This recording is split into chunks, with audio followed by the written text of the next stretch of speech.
B.R.I.C.S, or Brazil, Russia, India, China, and South Africa. It's gone from an acronym to a powerful club that dozens of countries across the political spectrum want to join. The term was coined by economist Jim O'Neill in 2001 and was meant to highlight the rapid growth seen in these emerging economies.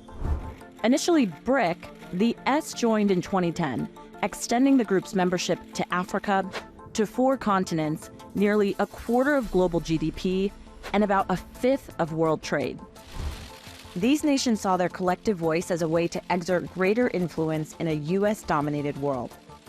But much like other multilateral forums, such as the G7, producing an agreement at its annual gathering has become one of the biggest challenges. Now, more than 40 countries have expressed interest in joining the club, many of which are African. The B.R.I.C.S partners are significant investors in Africa. Among the items on this year's agenda will be how to boost the influence of the so-called Global South in multilateral institutions such as the United Nations. B.R.I.C.S accounts for 42% of the world's population, but still only 15% of voting rights at the IMF and the World Bank. With the IMF predicting these nations' growth rates will soon surpass those of the G7, B.R.I.C.S want a bigger voice in these bodies. And that's why some say this year's summit could prove critical for the future of the B.R.I.C.S in an increasingly multipolar world. I'd like to say, calling him law, Yahweh Hashem Yasharahla, Hashem Rakadash, Zabanas the Apostle Elzgir Millstone, peace, citation, hopeful left, Shalom. And the topic of this lesson is going to be on the B.R.I.C.S. Basically, it's an alliance amongst the other nations outside of America that's set to go as far as trying to find a new currency and a new way to back up their nation's currency with valuable money such as gold and silver. And what they're trying to do is they're trying to destroy the US dollar, because I'm not sure if a lot of people are aware of the fact that the US dollar holds a lot of debt and a lot of nations are really suffering behind the US dollar. And there's a thing where Gaddafi, he went as far as trying to back up his currency with gold, and they pretty much went as far as assassinating him. And a lot of stupid people in America believed that he was a terrorist because of the propaganda that America be pushing upon countries that don't accept their central banking system and that don't ultimately accept their dollar as their currency. And you know, these things are not really happening quickly, it's just gradually happening. But at the end of the day, when it's coming to this country, America is going to really fall hard, and everything is pretty much setting its stage for America to have the biggest downfall of all time. So without further ado, I'll get into this article. It says, blame the B.R.I.C.S for the dollarization. In quote, de-dollarizing the world economy could have dangerous consequences for the United States. The B.R.I.C.S alliance, originally comprising Brazil, Russia, India, China, and South Africa, took a major step toward flexing its communal currency muscle at its recent summit in South Africa, writes the New York Post. 6 new members joined the organization: Saudi Arabia, Iran, Ethiopia, Egypt, Argentina, and the United Arab Emirates, in an effort to reduce the dollar's decades-long dominance and end its use as the preferred payment for the one commodity that still dominates global trade: oil. The dollar's role as the world's key reserve currency is the foundation for America's global leadership. Most crucially, at a time of unprecedented global conflict, diminishing the dollar's importance would allow rogue nations such as Iran and Russia to become immune to sanctions in response to geopolitical bad behavior. Lower demand for the currency might make exports cheaper, but it will also reduce the dollar's purchasing power and undermine confidence in its stability. As the B.R.I.C.S summit made clear, the bloc's leverage in the oil market has never been greater. This has given them unprecedented power to finally replace the dollar on the global energy markets with their own domestic currencies. Take a close look at the selective approach the alliance used to expand its membership. While the bloc did not provide details about specific admissions criteria, the selection is clearly energy-centric. Only 6 out of more than 40 applicant nations were accepted this year, with sizable economies such as Turkey and Indonesia conspicuously left out. The anti-Western alliance now has 6 of the world's top oil producers: Saudi Arabia, Russia, China, Brazil, Iran, and the United Arab Emirates. It's also home to 2 of the world's largest oil importers, China and India. Although 90% of oil trades are currently conducted in dollars, an increasing number are being handled in Chinese yuan and Russian rubles. India, for instance, has started paying for Russian oil imports in yuan, and China also began using its yuan to pay Russia for most of its energy imports in the first quarter of this year, according to Reuters. Let me see. Saudi Arabia may be new to BRICS, but it's already colluding with Russia to reduce petroleum production, which has resulted in oil reaching a 10-month high this month. What's notable about the BRICS newcomers is that many are authoritarian regimes who are intimately familiar with the power of the U.S. sanctions. Iran, of course, has contended with them for years. The Saudis, while a crucial U.S. ally, are keen to avoid the consequences called for by Biden in October after OPEC Plus announced those large production cuts. Back in 2020, Biden also threatened to make the kingdom a pariah over the killing of the Saudi journalist Jamal Khashoggi. By shutting Washington out of trade and diplomacy, BRICS membership allows rogue nations to upend our ability, in quote, to weaponize the dollar as a tool to push bad guys. The U.S. has employed sanctions for decades in lieu of military intervention against authoritarian regimes such as Iran, North Korea, and now Russia. The White House, for instance, seized $300 billion in Russian assets following its invasion of Ukraine. And it says the BRICS already have a significant presence across the global economy, with a collective population of more than 3 billion and 31.5% of the world's GDP. They are formidable challenger to the G7 bloc of the world's top economic superpowers. The G7 shares of global GDP, for instance, is currently at 30% and projected to fall to 27.95% in 2027, according to Statista Research. The dominance of the dollar has driven many non-Western nations to join forces to develop a counterweight to Western economic hegemony. This article out from Watcher.Guru says the BRICS Bank implementing 3-year de-dollarization plan. It says as the alliance continues to develop and establish the BRICS new development bank, it has officially announced a 3-year de-dollarization plan. Specifically, the bank is set to integrate by increasing the number of local currency transactions that take place, therefore lessening its reliance on the greenback for developing country investment. The bloc is set to expand its membership following a landmark invitation for 6 countries to join the alliance. Moreover, its expansion may well set the bloc up to be able to affect the lending model of its bank greatly. Overall, it will create a structure that facilitates alignment with an alliance strategy to move away from the dollar.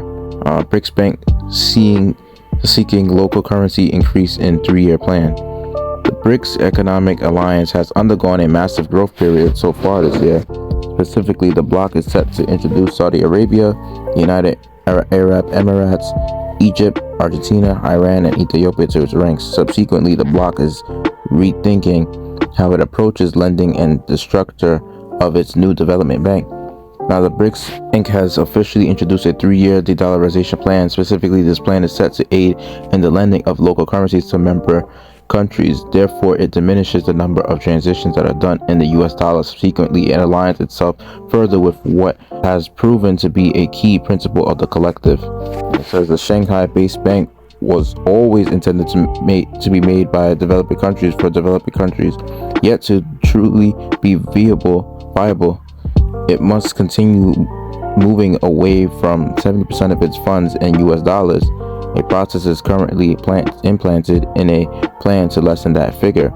The bank is eyeing a growth rate of 8% over the next 3 years in terms of transactions in local currencies. Specifically, the bloc currently transacts 22% in alliance currencies, which it hopes to reach 30% by the year 2026. Therefore, the development will help BRICS nations move away from the US dollar lending and promote their currencies in the process. But without further ado, I'll bring out some scriptures, and Lord willing, make this lesson edifying. So now the first scripture I'd like to bring out is Revelation chapter 17, starting at verse 15. It says, "And he saith unto me, the waters which thou sawest, where the horse sitteth, are peoples and multitudes and nations and tongues. And the 10 horns which thou sawest upon the beast, these shall hate the whore, and shall make her desolate and naked, and shall eat her flesh and burn it with fire." And there's specific nations that represent the 10 horns, but when you consider Jeremiah 51, pretty much every nation that's allied with America in the meantime, like as of now, and whatever other countries that claim that they're in alliance with America, they're basically going to switch up on America during World War III. Jeremiah 50:51 tells you that they're going to send their nukes upon this country in America. Somewhere in the book of Revelation mentioned about 200 million missile that's going to be blasted in this country. So it says in verse 16, "The 10 horns which thou sawest upon the beast, these shall hate the whore, and shall make her desolate and naked, and shall eat her flesh and burn up with fire." So that fire is going into that thermonuclear fire, making her desolate and naked, like Isaiah the 47th chapter. That's honestly the Lord doing that, spiritually, because he's setting it up to where people are starting to expose this devil Esau for the shit that he's doing. Some people are really starting to see the works of this devil on how he's trying to be a bully in other countries, trying to go as far as having diplomats to go focus on building relations with other countries without tension, they claim. But the fact is that when it's coming to America, they like to extract resources from other countries, and they go as far as using their dollar system and their central banking system to making all these other nations suffer under the American dollar, which isn't backed up by anything valuable. And to be honest, America been on that power seat a little too long, and these nations are sick of it. Plus, America owes trillions of dollars of debt to China. And then going on to Joel, believe it's the 3rd chapter, these nations are also starting to build up their nuclear weapon, and they're starting to build up their military army and their arsenal. So everything is pretty much lining up with prophecy. So they really preparing for that time in World War III. It says in verse 17, "For Yahweh will have put in their hearts to fulfill his will, and to agree and give their kingdom unto the beast, until the words of Yahweh shall be fulfilled." And as the scripture says, that how the Most High, he's going to pretty much pour his spirit upon all flesh. And he's going to go as far as putting it in the minds of these other nations' leaders. So basically, these other politicians and their country leaders, things of that nature, he's going to use them to stir up this World War III to try to destroy the US dollar, which is going to cause a hyperinflation. Mind you, one of the articles mentioned about how they're going to, do it with the oil. So one thing about that whole oil situation was that you had it to where Biden at one point was sending so much money to Ukraine, it started pretty much driving the prices for oil started to soar really high.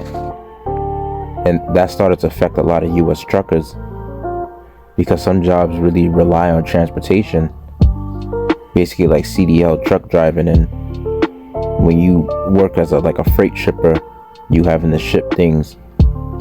And even as a police officer too, for you doing certain tasks on the police force, you pretty much need to pay for gas to travel. And with high gas prices, that puts a slowdown on a lot of labor. But anyways, it says in verse 18, "And the woman which thou sawest is that great city which reigneth over the kings of the earth."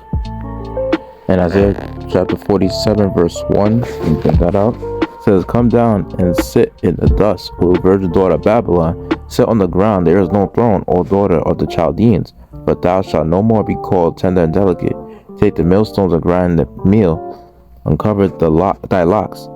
Make bare the leg, uncover the thigh, pass over the rivers. Thy nakedness shall be uncovered, yet thy shame shall be seen. I will take vengeance, and I will not meet thee as a man. So basically, we're really in that time where Esau is really being exposed, about all the lies that he taught in history, and other nations are just seeing the devil for what he really is. In Matthew chapter 24, verse 6, let's bring this out, says, and ye shall hear of wars and rumors of wars. See that ye be not troubled, for all these things must come to pass, but the end is not yet. For nation shall rise against nation, and kingdom against kingdom, and there shall be famines and pestilences and earthquakes in diverse places. All these are the beginning of sorrows. And that part right there with the nation shall rise against nation, that's pretty much going to happen in World War III. We don't know how this whole World War III thing is going to spark off, but I'm pretty sure one big major turning point to start the whole World War III is going to be nations trying to de-dollarize the US dollar, and that eventually is going to lead to hyperinflation in the future. In Ezekiel, this should be the last one I'll bring up for the spirit. It says, chapter 7 verse 19, Ezekiel chapter 7 verse 19, it says, they shall cast their silver in the streets, and their gold shall be removed. Their silver and their gold shall not be able to deliver them in the day of the wrath of the Lord. They shall not satisfy their souls, neither fill their bowels, because it is a stumbling block of their iniquity. So with this whole B.R.I.C.S alliance, I know for a fact that the Lord is really going to put in the minds of these heathens to go as far as trying to make the US dollar become useless. Because according to Revelation, the 6th chapter, when you go into that black horse, that is that's a judgment that the Lord is going to send upon not only in America, but it's going to be pretty much all around the world. You best believe in America is going to really hit harder. That whole measure of wheat for a penny and the 3 measures of barley for a penny. Basically, a penny represents a day's wages. So it's going to come to a point in time where a day's wage is going to be worth a loaf of bread. Basically, like the minimum wage that you make at your job for you working that whole day is going to be worth the amount of bread that you buy in a store, and pretty much the amount is going to be like 1 loaf. And once the US dollar is pretty much considered to be that useless to where it's going to cause a hyperinflation in society,